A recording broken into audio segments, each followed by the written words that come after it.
Hi students, MCQ number 19. The efficiency of a Carnot engine which operates between the two temperatures T1 equal to 500 K and T2 equal to 300 K has to be determined. This is the easiest possible question which can be asked in the competitive exams.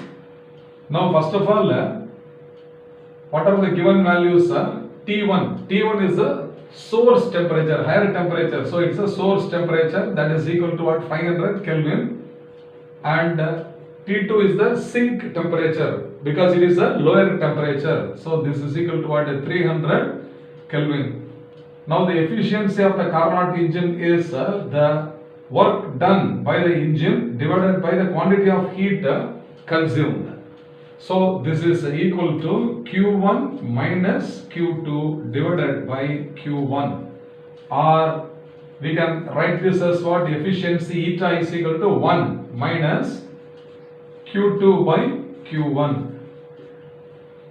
Also this can be written as what? 1 minus T2 by T1, because Q2 is proportional to T2 and Q1 is proportional to T1. Therefore, now efficiency is equal to 1 minus T2 is 300 divided by 500.